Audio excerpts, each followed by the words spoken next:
오늘 하나님께서 우리에게 주시는 말씀은 창세기 45장 16절로 20절의 말씀입니다.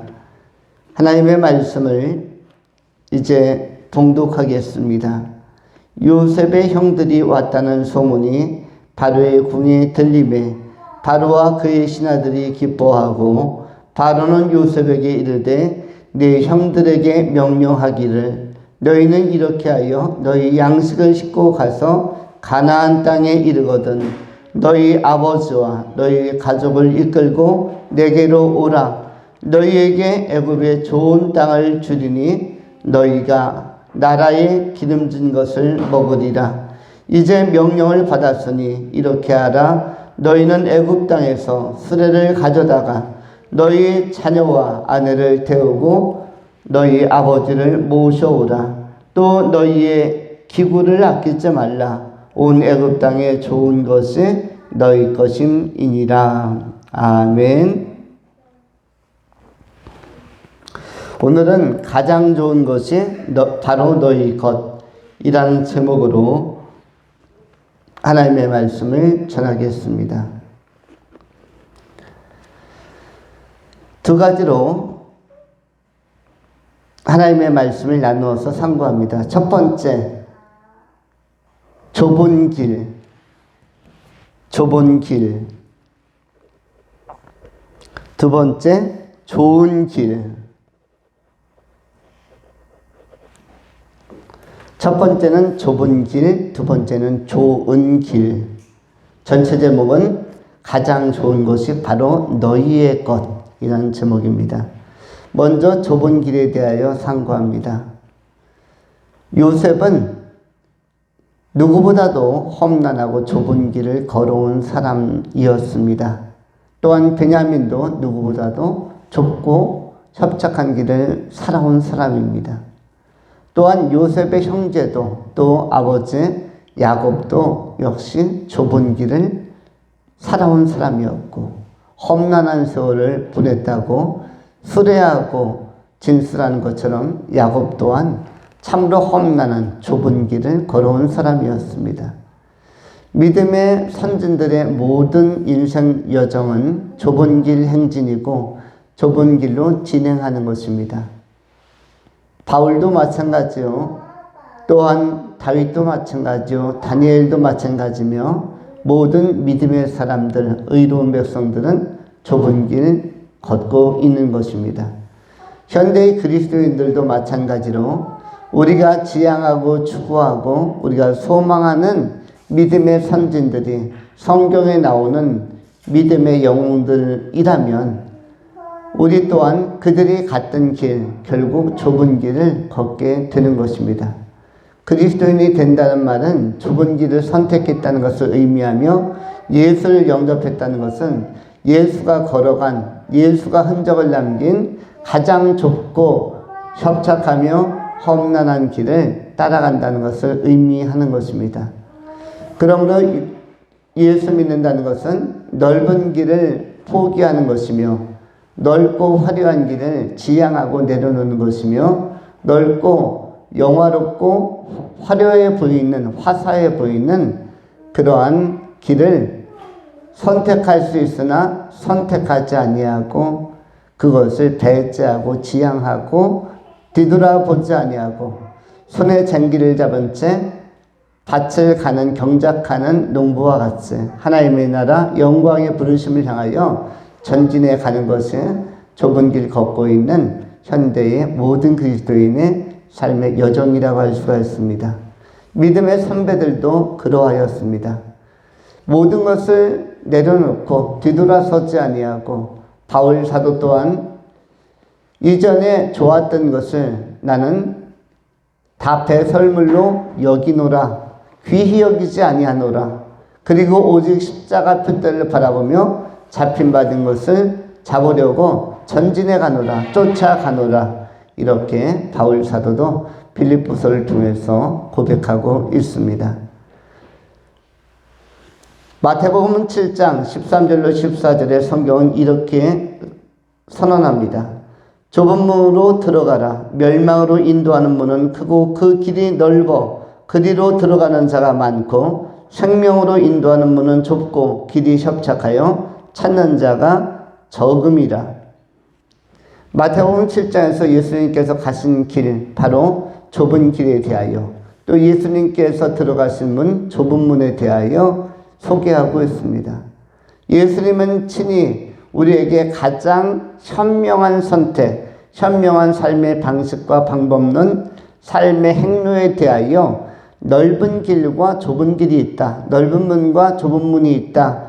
그리고 생명의 문과 사망의 문이 있다라고 알려주고 있습니다.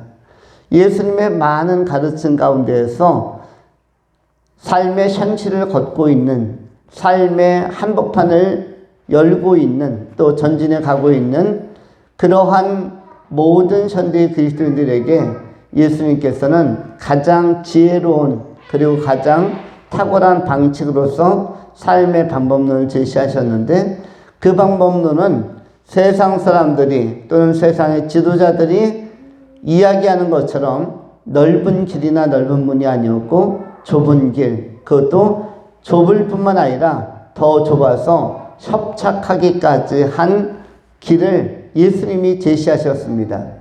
우리가 사서 금욕주의자처럼 그리스 시대에 어떤 그 헬라 철학자들처럼 금욕 생활을 하는 것도 아니요.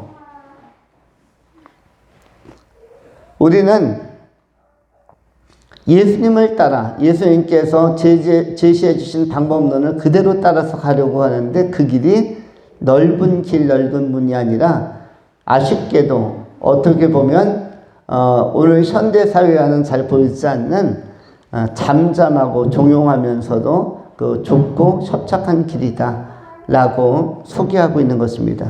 이 좁은 길을 헬라어로는 스텔로스라고 이야기합니다. 스텔로스 또는 스테노스. 이것은 좁다라는 뜻인데, 좁다라는 단어는 어떤 단어냐 하면 이 마태복음 7장 13절에 나오는 좁은 문, 좁은 길 할 때 좁은 스테노스는 한숨 짓다, 한숨 짓다 또는 신음하다. 그 길은 한숨만 나오는 길. 내가 어쩌다가 이 길을 선택했나? 내가 어쩌다가 이런 선택을 했나? 내가 어쩌다가 이런 인생을 지금 구성하고 이런 인생을 풀어가고 있나? 어릴 때 나의 꿈은 이러한 것이 아니었는데, 젊을 때 나의 꿈은 이러한 것이 아니었는데, 그런데 나의 현실은 어쩌다 보니 상당히 많은 시간이 흐르고 있음에도 불구하고 나는 내가 원치 아니하는 길로, 마치 요한복음 21장에 나오는 예수님께서 베드로에게 물었을 때 저 사람 요한은 어떻게 되겠습니까? 했을 때 그것은 네가 알 바니다. 그러면서 너나 요한이나 너희들이 원치 아니하는 곳에 남이 너에게 띠를 띄워서 데려갈 것이다. 남이 너에게 띠를 띄워 데려간다는 것이 뭐죠? 띠라는 것은 일반적으로 끈, 허리에다 묶는 끈 이런 것인데, 달리 표현하면 포승줄도 되는 것이죠. 남이 너희에게 띠를 띄운다는 것은 꽁꽁 묶어서라는 것이죠. 일반적으로 범죄가 확정이 되고 구속이 확정이 되어지면 실제적으로 이렇게 기결수들의 어떤 교도소에서 교도소로, 구치소로 이송될 때는 그 강한 밧줄로 띠를 띄워서 묶어버립니다. 묶어서 이동을 합니다. 그래서 쉽게 도주하지 못하도록, 탈주하지 못하도록. 옛날에 신창원이라는 사람이 탈주범으로 되게 유명했죠. 탈주했는데 비주얼이 뛰어나서 사람들이 신고를 잘 안 해요. 그래서 이 신창원이 잘 안 잡혔다가 굉장히 도피성을 오래 했었는데, 그런데 너무 쉽게 헐렁하게 묶거나 헐렁하게 수갑을 채우면 그것을 노련한 숙련된 이 범죄자들이나 수감자들은 그거를 자신만의 노하우로 젓가락이라든지 날카로운 못이라든지 풀어내기 때문에, 그래서 띠를 강하게 묶습니다. 실제적으로 꼼짝 못하게 강하게 압박을 합니다. 그런데 띠를 띄워서 원치 않은 길로 끌어간다. 예수님께서 베드로에게 또 요한의 삶도 미래적으로는 그러할 것이다 라고 알려줍니다. 이와 같이 우리의 인생도 우리가 원치 아니하는 삶에 보이지 않는 결박으로, 보이지 않는 띠로 묶인 것처럼 우리가 끌려가는, 이 끌어가는 힘이 무엇인지 우리는 이것을 세상적인 사람들은 운명이라고 합니다. 또는 숙명이라고 합니다. 운명이겠지. 그러나 성경은 뭐라고 이야기하죠? 그것은 하나님의 섭리로, 하나님께서 창세기 45장 8절에도 나오는 것처럼 요셉이 이렇게 간증을 합니다. 7절에 하나님의 큰 구원으로 당신들의 생명을 보존하고 당신들의 후손을 세상에 두시려고 나를 당신들보다 먼저 보내셨나니, 먼저 보냈다라고 우회적으로 그리고 부드럽게 유화적으로 표현을 합니다. 나를 이리로 보낸 이는 당신들이 아니요 하나님이라. 사실 요셉은 형님들의 모함과 지시로 구덩이에 빠지고 자기도 알 수 없는 방향으로, 그것이 애굽인지도 모르면서 그야말로 낯선 땅으로 끌려간 것인데, 띠띠워서 보이지 않는 띠에 묶여서 끌려가고 팔려간 것이죠. 요셉이 설계하거나 예상하고 추정하고 기대했던 그런 방향과 방식으로서의 삶과 미래는 아니었습니다.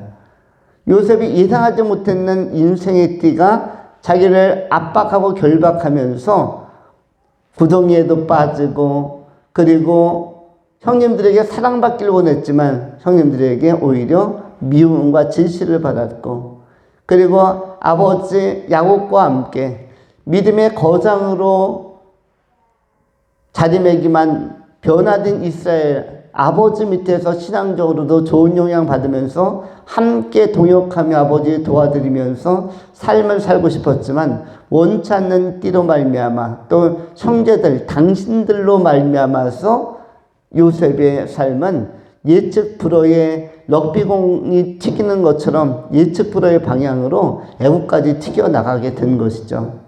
그런데 이것을 운명이나 숙명이라고 하지 않고 요셉은 어떻게 해석을 합니까? 요셉의 재해석은 명쾌하고 명료한데, 그것은 바로 하나님께서 당신들 먼저 나를, 당신들의 그러한 심리적인 것과 질시를 아신 하나님께서 그런 방식을 활용해서 나를 수십 년 전에 미리 먼저 보낸 것이다. 그리고 애굽에서 자리 잡게 하셔서 여러 우여곡절 끝에 좀 좁은 길이긴 했지만, 한숨 나오는 길이긴 했지만, 신음 속에 있는 세월이긴 했지만, 너무 외롭고 고적하고 고독한 시간이긴 했지만, 그래도 하나님의 섭리로 말미암아 애굽의 총리로까지 세움받아서 이 기근의 시기에 섭리적으로 이스라엘 민족을 살리고 애굽의 가족들을 살리고 또 애굽 전체와 동시대에 알려진 모든 사람들은, 동시대에 요셉을 바라보는 모든 사람들에게 희망을 얻을 수 있도록 그렇게 풍성한 곡식들을 준비해 놓은 이 섭리적 차원, 경륜적 차원이 있음을 요셉이 알려줍니다. 5절에서도 당신들이 나를 이곳에 팔았다고 해서 근심하지 마소서, 한탄하지 마소서, 하나님의 생명을 구원하시려고 나를 당신들보다 먼저 보내셨나이다. 하나님이 보내셨다. 하나님의 생명을 구원하시라고 나를 당신들보다 먼저 보내셨나이다. 하나님이 주도했다. 하나님이 주도한 인생 여정이었다라고 그렇게 설명해 주고 있습니다. 우연적으로 그리고 숙명적으로 운명적으로 애굽에 간 것이 아니라 하나님이 보내신 방식이었고, 그 방식에 형님들이 좋지 않게 쓰임받아서 조금 아쉽고 안타깝지만, 그리고 서럽기도 하였지만, 한숨도 나왔지만, 그리고 눈물도 흘렸지만, 그러나 이 모든 것들은 하나님의 보이지 않는 손에 의해서 예정을 따라서 이루어진 사건입니다. 하나님의 행동하심으로 말미암아 나타난 현상이고 결과들이기 때문에 당황하지 마소서라고 오히려 형님들을 격려해주고 있는 것입니다. 스테노스라는 단어는 좁은 길, 좁은 방식.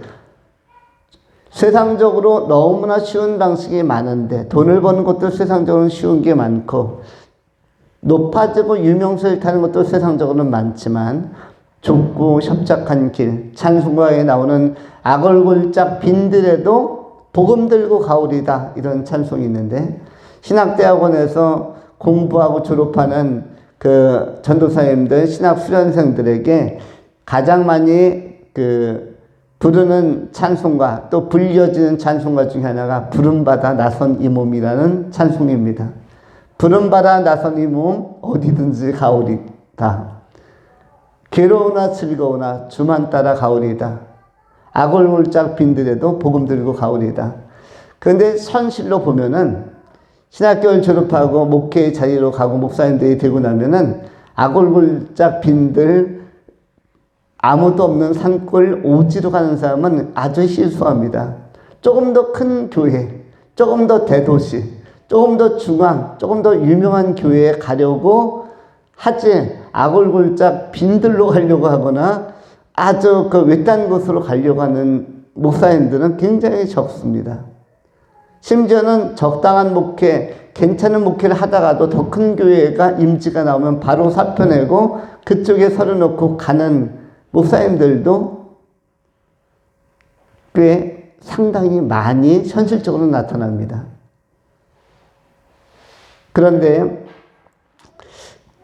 그래서 오지에 가 있는 선교사님들이 훌륭한 것이고 그리고 교회 규모에 관계없이 성실하게 하나님의 임재를 구하며 예비하고 맡겨진 영혼들을 목양하는 목사님들 또한 존귀하시고 또 굉장히 하나님 앞에 잘 쓰임받는다라고 우리가 또 생각해 볼 수가 있습니다. 물론 은사가 있어서 많은 분들을 많은 성도를 목양하는 목사님들도 훌륭한 것이지만 그러나 모든 곳에는 하나님의 섭리적인 부르심의 차원이 있고 또 좁고 협착하지만 하나님께서 인도하시기 때문에 뜻깊은 길이 될 수가 있는 것입니다. 한숨 짓고 신음할 만한 상황이 많습니다. 목회 현장에도 마찬가지고 선교 현장에도 마찬가지고 우리 성도님들의 삶의 현장이나 또 생활 현장에도 역시 남이 모르는 신음, 남이 모르는 고통, 남이 모르는 고민 속에서 견디고 또 견디면서 그리고 주일이면 또 교회에 나와서 예배하고 또 힘들 때 하나님을 의지하고 기도하면서 이겨나가는 성도님들이 굉장히 많은 것입니다. 십자가 의지하고 십자가에 달리신 예수 의지하고 부활하신 예수 그리스도 바라보면서 모든 어려운 상황을 타개하고 절망을 넘어서 희망으로 소망의 하나님을 바라보며 전진해가는 귀한 성도님들이 많은 것입니다. 이러한 길, 이러한 삶의 방식, 믿음의 선진들이 걸었던 이 방식, 예수님도 걸었고 요셉도 걸어간 이 방식을 좁은 길, 스테노스의 길이라고 하는 것이죠. 그 다음에 마태복음 7장 14절에 한 단어가 또 나오는데 한 문장이 그는 협착하다라는 단어가 또 나옵니다. 14절에 생명으로 인도하는 문은 좁고 길이 협착하여 찾는 자가 적음이라. 협착한 길, 협착이라는 단어는 헬라어로 들리보라는 단어입니다. 들리보. 이 들리보라는 단어는 협착인데 이것은 우리의 언어로 바꾸면 함께 누르다. 혼자 누르는 게 아니라 함께 여럿이서 한 사람을 눌러버리는 것입니다. 또는 압력을 가하다. 좌우 사방에서 압력을 가하다. 어떤 여러분 고소한 들기름이나 참기름 또는 어떤 기름을 짤 때 식물성 기름을 짤 때 강하게 압력을 가해서 그 씨앗 안에 있는 기름기를 빼내는 것이죠. 그것이 식용유로서 올리브유든 뭐 참기름이든 들기름이든 이렇게 나오는 거죠. 콩기름이든. 그 기름을 식물 열매에서 빼내려면 얼마나 세게 눌러야 되겠습니까? 굉장히 압착하고 압박을 가해야 되고 함께 눌러버리고 가공할 만한 힘으로 눌러야만 기름이 나오는 거죠. 그런데 그렇게 압력을 가하는 것, 콩에서 기름을 빼내듯이, 올리브에서 기름을 빼내듯이, 조금만 참게 해서 들깨에서 기름을 빼내서 이렇게 고소하게 만들듯이, 액체로 만들듯이, 분명히 고체처럼 보이는 곳에서 액체를 끌어내는 이 방식, 이것이 바로 들리고, 압착하다, 압박을 가하다인데, 우리 성도님들이 세상을 살면서 이 압박을 받는 일이 굉장히 많습니다. 크고 작은 많은 다양한 사안들과 상황들, 그리고 난제들, 하나 해치면 또 다가오는 문제, 이 문제 해결하면 또 다가오는 저 문제. 1살, 2살 먹어갈수록 청소년 때는 청소년 때대로 입시에 관한 문제가 또 심각하게 다가오고, 청년의 때가 되었지만 입시 문제 해결했는가 하면 또 군대 문제가 다가와서 굉장히 심각하게 압박을 하고, 군대 문제 해결했는가 하면은 직장 문제, 또 직장 문제 해결했는가 하면은 결혼 문제, 그 이후에도 여러 가지 문제들이 계속 발생을 합니다. 압박하고, 그리고 쥐어짜는 것 같이 이렇게 눌러오는 일들이 굉장히 많은데, 이런 상황 속에서도 그것을 좁고 협착하다고 하는 것인데, 이 협착한 상황 속에서도 압박을 견뎌내면서 이 압박을 우리의 힘만이 아니라 성령을 의지하고, 하나님을 의지하고, 우리와 함께 하시는 우리 주님 예수 그리스도 의지하면서, 강하신 우리 하나님을 의지하면서, 위대하고 강하신 하나님을 의지하면서 헤쳐나가는 것, 이것이 협착을 극복해 나가는 성도의 아름다운 발걸음이라고 할 수가 있습니다. 그래서 좁은 길, 그리고 협착한 길, 그러나 거기에 조금 더 위축되지 아니하고 끝까지 완주하고 인생의 마지막까지 이런 방식을 포기하지 않고 우리가 정진해 간다면, 이것이야말로 우리 주님께서 우리에게 요구하신 가장 인생을 잘 사는 방식이라고 할 수가 있습니다. 좁은 길이라고 해서 나쁜 길이 아닙니다. 좁은 길과 나쁜 길은 등치 관계 내지 동일성의 관계가 아니라, 이것은 좁은 길은 좋은 길이 될 수도 있는 것입니다. 일반적으로 세상에서는 좁은 길하면 나쁜 길이라고 생각합니다. 등산 갈 때에도 넓은 길로 가야지, 좁은 길, 바위가 삐쭉삐쭉 나오고 너무 좁은 통과하기 어려운 길, 그래서 난 돌아간다, 난 피해간다, 넓은 길로 갈 거야. 세상적인 방식은 좁은 길은 나쁜 길이지만, 성경 안에서는, 진리 안에서는, 성령 안에서는, 하나님의 섭리와 주관, 하나님의 주권 안에서는 좁은 길은 나쁜 길이 아니라 바른 길, 올곧은 길, 정로가 될 수 있는 것입니다. 우리 삶의 모든 성도님들도 좁은 길로 하나님의 말씀 따라 걸어가는 삶을 선택할 수 있지만, 그러나 이 길이 나쁜 길이 아니라 의미 깊은 길, 예수님께서 가신 길, 예수 그리스도의 흔적, 스티그마를 우리가 마음에 새기고 걸어가는 길, 십자가의 길이라는 마음을 가지고 나간다면, 하나님께서는 우리의 길이, 그 좁은 길이 결국은 생명문으로 연결되기 때문에, 좁고 협착한 길의 끝에는 무엇이 나오는가 하면은 생명의 문이 나오기 때문에, 생명의 문 너머에는 하나님의 나라가 나오기 때문에, 그 나라가 정도로 걷는 길이요, 또 그 좁은 길의 영광이요, 또 좋은 열매라고 할 수가 있습니다.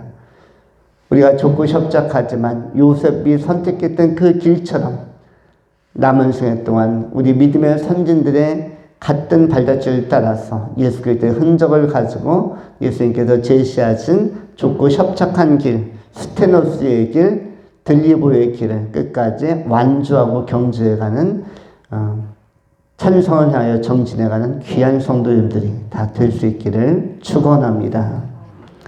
두 번째로 좋은 길에 관한 것입니다. 오늘 창세기 45장 16절로 20절에는 좋은 것이라는 단어가 두 번 나옵니다. 먼저 18절에 너희 아버지와 너희 가족을 이끌고 내게로 오라. 내가 너희에게 애굽의 좋은 땅을 주리니 너희의 나라의 기름진 것으로 먹으리라. 또한 20절에서도 또 너희의 기구를 아끼지 말라. 온 애굽의 땅에 좋은 것이 너희의 것임이니라. 좋은 것, 좋은 방식, 좋은 상황에 대해서 소개를 하고 있습니다. 좋은이란 단어가 18절에도 나오고 20절에도 나오고 있습니다. 좁고 협착한 길은 결국 좋은 길로 연결이 됩니다. 좁고 협착한 길은 나쁜 길이나 나쁜 열매로 가는 게 아니라 좋은 열매와 좋은 것으로 연결이 되는 것이며 좋은 나라로 연결이 됩니다. 오히려 넓고 그리로 가는 사람이 많은 길, 넓고 광활한 길, 화려한 길이 나중에 나라로 가지 못하고 하나님의 나라에 접근하지 못하는 단절로 갈 수가 있습니다. 우리는 어떠한 길이 좋은 길이냐면 하나님의 나라, 가장 좋은 나라가 하나님의 나라인데 그 나라에 닿을 수 있는 길, 그 나라에 도달할 수 있고 그 나라에 도착할 수 있는 길과 그러한 삶의 방식을 선택한다면 이것이 가장 지혜롭고 멋진 인생을 설계하고 구성하고 또 실제적으로 살아내는 모습이라고 할 수가 있습니다. 하나님의 나라에 제대로 도착하고 이 길로 좁고 협착하지만 그 길로 말씀 따라 기도와 말씀에 전무하며 걸어갔더니 결국 하나님의 나라가 나오더라. 그리고 우리 구주 예수 그리스도, 부활하신 예수 그리스도, 십자가에서 나의 죄를 대속하신 예수 그리스도를 만날 수 있는 길, 그 길로 가서 그 영광의 나라 예수 그리스도와 하나님의 나라 그 영광의 보좌 앞에 우리가 이룰 수 있다면 이것이야말로 가장 좋은 길을 걷는 것이라고 할 수가 있습니다. 요셉은 좁고 협착한 청년기의 시간을 지나서 때가 참에 하나님께서 높이시고 또 높이심으로 말미암아 결국 애굽이란 나라, 그 당시에는 가장 강한 나라, 가장 완성도가 높은 나라, 문화적으로 문명적으로 또 모든 그 생활의 영역에서 풍성한 나라인 그 애굽의 총리로서 잘 시험을 받습니다. 좁은 길이, 좁고 협착했던 길, 함정에 빠지고 미디안 상인들에게 팔려가고 노예의 신분으로 신분이 추락하고 신분이 상승해도 될까 말까인데 신분이 노예로, 평민에서 노예로 추락하는 그 순간, 종으로 추락하는 그 순간은 암울한 시간이었죠. 사람은 속성상 올라가려고 하고 높아지려고 하고 상향성을 가지고 더 치고 상승하려고 하지 하락하고 하강하고 하향하려고 하지는 않습니다.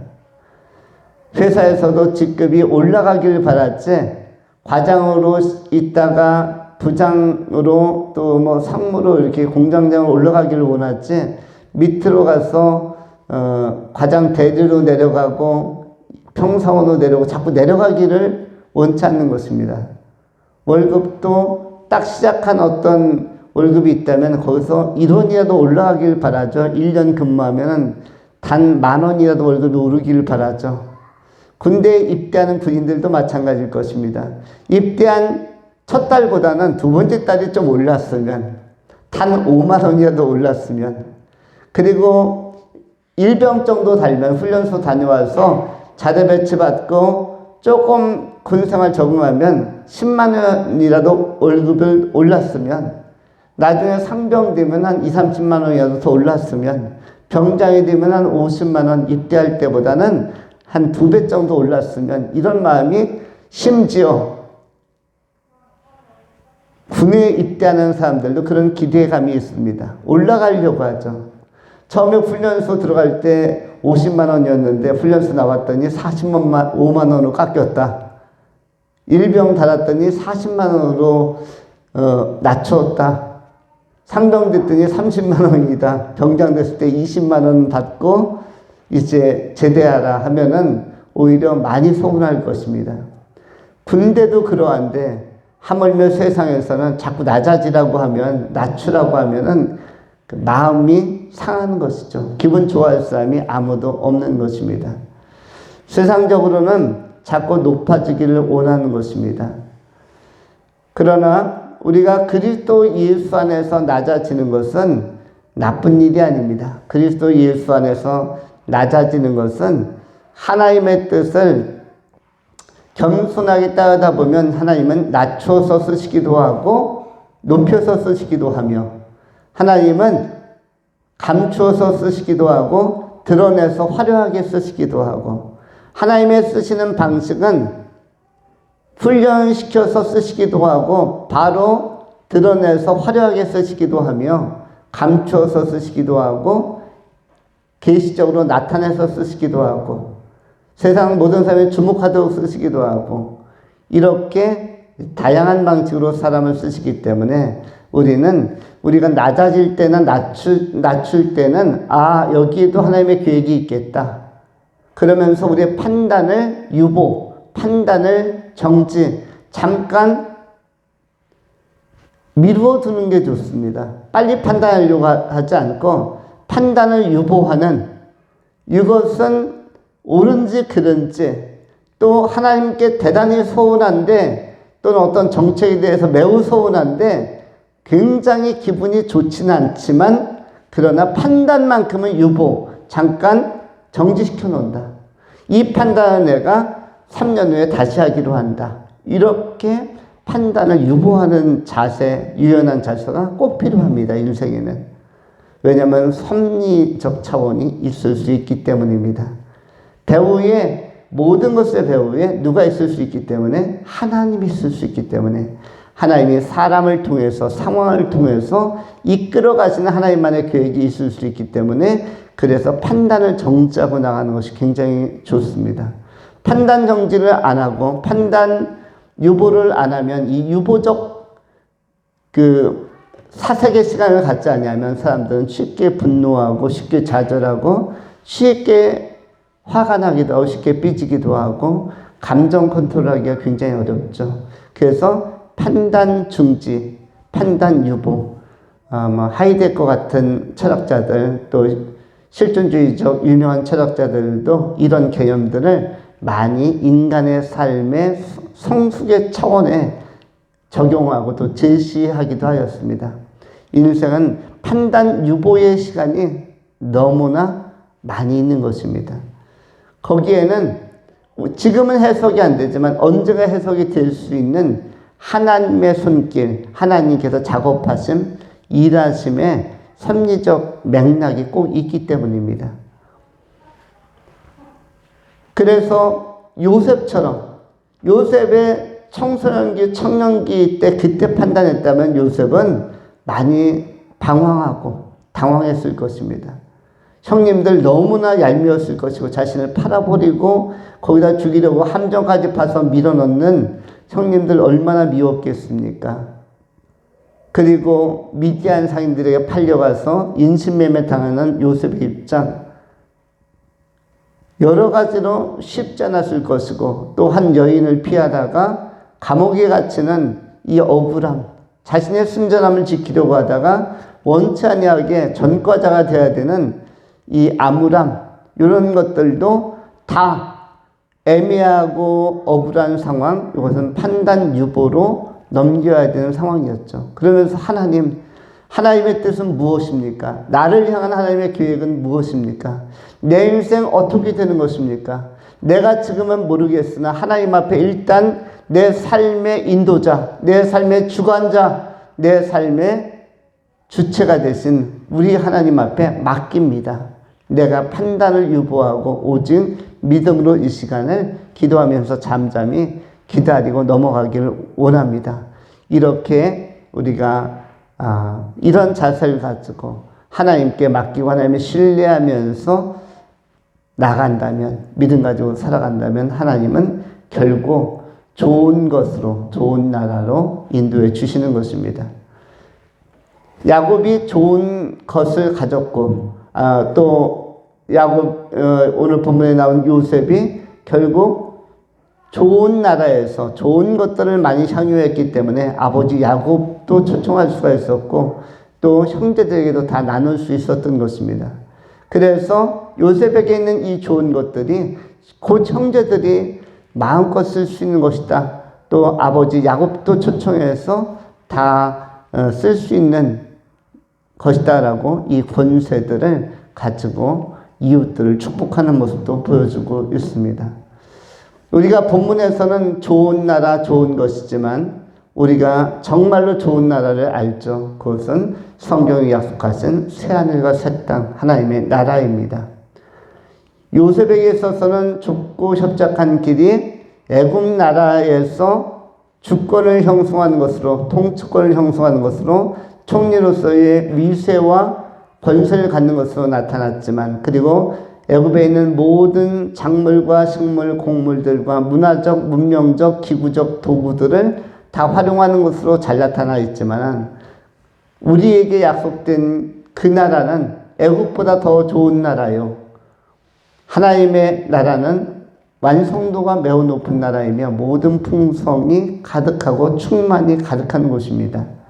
그 나라에서 우리 하나님께서는 이 나라에는 좋은 것이 다 너희의 것이니 너희가 마음껏 누리라고 우리를 축복하신 그 날이 도래할 것입니다.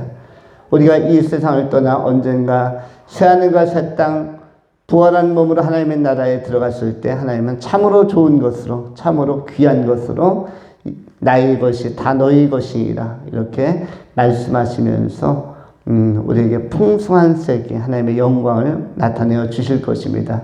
하나님의 그 나라에는 우리를 위하여 예비하신 처소도 있고 좋은 집도 있으며 또 황금대로도 있으며 수정 유리바다도 있으며 또 생명의 강도 있으며 환경도 아름답고 그리고 외롭지 않은 나라 수많은 천군 천사와 교제할 수 있으며 성경에 나타난 가브리엘과 미가엘과도 대화하며 교제가 가능하고 또 우리보다 먼저 천국에 올라간 믿음의 선배들과도 우리는 아름답게 교제하면서 하나님 안에서 영광과 평화를 누릴 수가 있는 것입니다.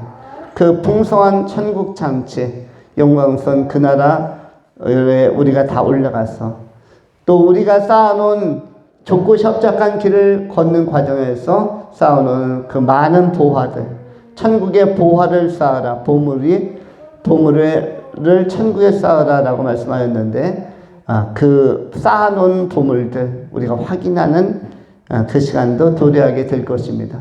좋은 것, 애굽에 있는 것을 넘어선 하나님의 나라에 다 있는 줄 알고 오직 성경에 기록되어진 말씀 따라 예수님의 교훈을 따라 믿음 가지고 정진해가는 정직하고 순전하며 온전한 그런 생명길로 나아가는 믿음의 증인들, 믿음의 성도들이 다 될 수 있기를 축원합니다. 기도하겠습니다. 할렐루야. 자비하신 하나님 감사합니다. 오늘도 요셉을 통하여 우리에게 좋은 교훈, 선한 교훈, 좁고 협착하지만 이 좁고 협착한 상황을 이겨내고 타게 하면서 승리자의 길, 천국, 영원한 나라, 하나님의 나라에 다 들어가는 믿음의 성도님들이 되게 하여 주시옵소서. 우리 구주 예수 그리스도 이름으로 축복하며 감사하며 기도하옵나이다. 아멘.